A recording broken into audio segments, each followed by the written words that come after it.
Salut à tous les passionnés d'histoires fascinantes et de légendes intemporelles. Aujourd'hui, on plonge au cœur d'une des romances les plus emblématiques de l'histoire du rock'n'roll, une histoire qui a captivé des millions de personnes et qui continue de faire parler d'elle.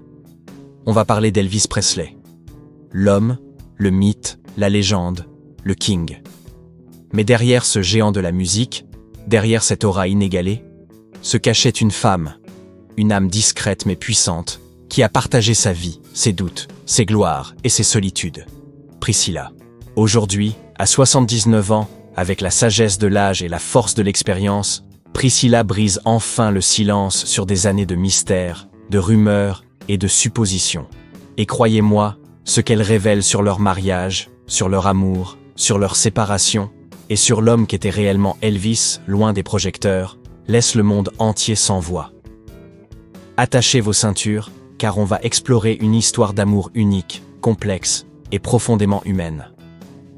Notre voyage commence en 1959, dans l'Allemagne de l'Ouest d'après-guerre. Elvis est alors un jeune homme de 24 ans, non pas la superstar planétaire qu'on connaît, mais un soldat, humblement au service de l'armée américaine. C'est là, dans une base militaire, qu'il rencontre une adolescente, une jeune fille de 14 ans prénommée Priscilla Beaulieu. Elle est encore au lycée, ses rêves et son avenir sont à construire, loin des paillettes et des flashs. Le coup de foudre, peut-être pas un coup de foudre au sens classique, mais une connexion indéniable, électrique. Une soirée, un piano, une chanson qu'Elvis joue avec l'émotion qu'on lui connaît. Et entre eux, une étincelle, une attraction inexplicable, bien que controversée de par leur différence d'âge. C'est le début d'une relation hors du commun, qui va défier les conventions et marquer l'histoire. Bien sûr, les parents de Priscilla sont angoissés. Leur fille, à peine sortie de l'enfance, se retrouve sous le charme de la plus grande star montante du monde. Un homme qui, malgré son statut de soldat, dégage déjà une aura folle. Mais Elvis, avec son charisme légendaire et son sourire désarmant, sait comment charmer son auditoire, y compris des parents protecteurs. Il les rassure, leur promettant avec un regard sincère et une voix douce « Je la traiterai comme une sœur ».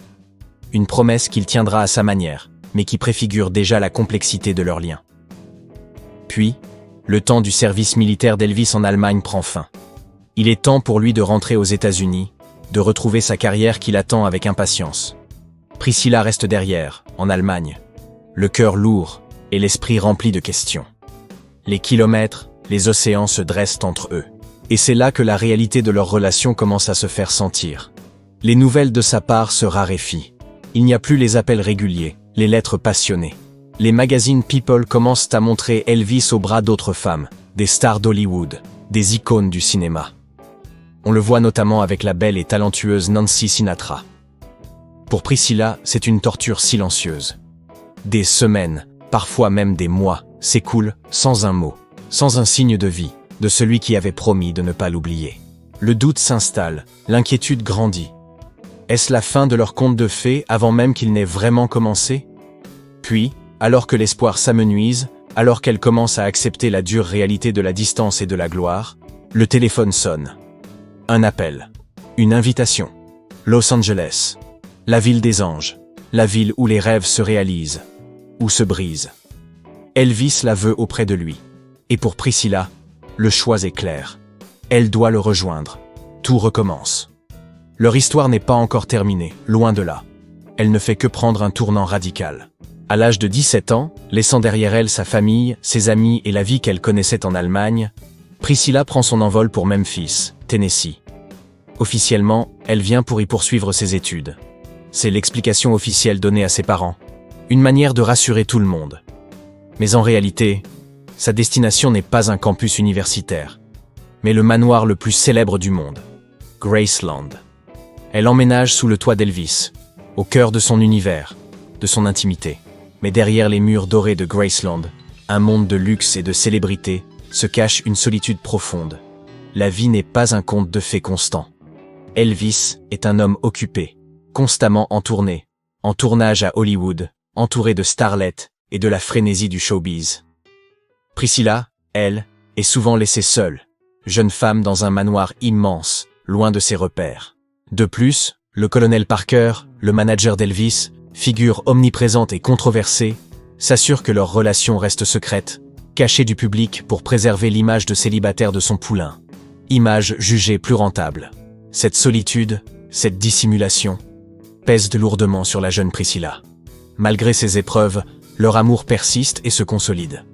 Le 1er mai 1967, dans le secret le plus total, loin des regards indiscrets et de la fureur médiatique, Elvis et Priscilla se marient. La cérémonie a lieu à Las Vegas, à l'hôtel Aladdin. Une union intime, loin du faste attendu pour le King, avec seulement quelques amis proches et la famille. Un petit déjeuner au champagne pour célébrer leur engagement. Sur les photos, leurs sourires sont pleins d'espoir, de promesses, d'un bonheur simple et authentique. C'est un nouveau chapitre qui s'ouvre, un moment de pure joie, loin des contraintes et des attentes du monde extérieur. 9 mois plus tard, le 1er février 1968, leur bonheur est couronné par la naissance de leur fille, Lisa Marie Presley. Une nouvelle vie, un nouveau sens à leur union. Mais hélas, ce bonheur, si intense soit-il, reste fragile. La pression de la célébrité, l'emploi du temps démentiel d'Elvis, son éloignement progressif, les tentations d'Hollywood, les tournées incessantes et malheureusement, l'abus de médicaments qui commence à faire des ravages, tout cela crée une distance grandissante entre eux. Priscilla se retrouve de nouveau seule à Graceland, à élever leur enfant, tandis qu'Elvis s'enfonce dans les exigences de sa carrière et ses propres démons. Elle désire plus que tout le suivre, être à ses côtés, partager sa vie sur la route. Mais Elvis préfère la garder à distance, la protéger peut-être, ou peut-être maintenir une certaine liberté pour lui-même. C'est une période de grande souffrance pour Priscilla, une période où elle se sent de plus en plus déconnectée de l'homme qu'elle aime. Puis, une nouvelle passion entre dans leur vie, inattendue mais salvatrice, le karaté. Elvis en est un fervent adepte, et il initie Priscilla à cet art martial. Au-delà des techniques de combat, le karaté lui apporte une discipline, une force mentale et physique, et une nouvelle confiance en elle. C'est une révélation pour Priscilla. Elle trouve en elle-même une nouvelle autonomie, un sens du moi qu'elle avait peut-être perdu dans l'ombre de son mari. C'est cette force retrouvée qui lui donne le courage, après des années de doute et de sacrifice, de prendre la décision la plus difficile de sa vie. Celle de partir. Priscilla réalise qu'elle ne peut plus continuer dans cette relation déséquilibrée. Que pour son propre bien-être et celui de sa fille, elle doit tracer son propre chemin. Contre toute attente, Elvis comprend. Il ne s'accroche pas désespérément. Il voit la détermination dans les yeux de Priscilla. Il perçoit sa souffrance et sa volonté de s'émanciper. Ils divorcent en 1973, mais d'une manière incroyablement digne et respectueuse. La photo d'eux quittant le tribunal, main dans la main, reste un témoignage émouvant de leur amour, même dans la séparation. Ils ne sont plus un couple marié, mais ils restent connectés par un lien indéfectible. « Nous resterons les meilleurs amis », déclara Elvis au public. Et c'est ce qu'ils firent.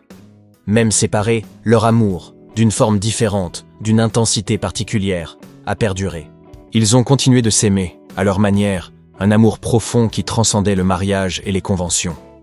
Un amour qui avait évolué, s'était transformé, mais qui était toujours là, comme un fil invisible les reliant.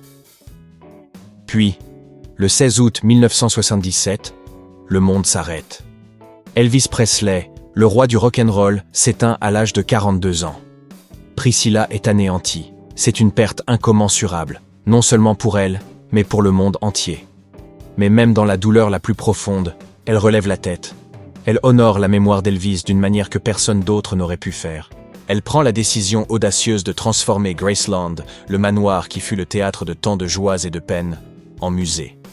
Une façon de partager l'héritage d'Elvis avec ses millions de fans à travers le monde, de le maintenir vivant, accessible. Elle protège son héritage, sa musique, son image, avec une dévotion et une intelligence remarquables. Elle devient la gardienne de la flamme, la protectrice de la légende. Aujourd'hui encore, Priscilla Presley n'a jamais oublié Elvis. Elle porte en elle l'empreinte de leur histoire, de cet amour si particulier. « Personne ne pourra jamais l'égaler », dit-elle encore, des années après sa disparition. Ces mots résonnent comme un témoignage poignant de l'impact qu'il a eu sur sa vie et de l'amour éternel qu'elle lui porte. C'est une histoire d'amour, de douleur, de sacrifice, de résilience et de loyauté éternelle. L'histoire d'Elvis et Priscilla est bien plus qu'une simple romance de star. C'est un miroir de la complexité des relations humaines, une illustration de la façon dont l'amour peut évoluer, se transformer, mais jamais vraiment disparaître. C'est le récit d'une femme qui a trouvé sa propre voie, sa propre force, tout en honorant l'héritage de l'homme qu'elle a tant aimé. Merci d'avoir suivi cette plongée émouvante dans la vie de Priscilla et Elvis. J'espère que cette histoire vous a touché autant qu'elle m'a passionné. Si vous avez aimé cette vidéo et que vous voulez découvrir d'autres vérités cachées derrière les plus grands mythes et légendes d'Hollywood, n'oubliez pas de vous abonner à la chaîne et de laisser un pouce bleu. On se retrouve très vite pour de nouvelles histoires incroyables. À bientôt.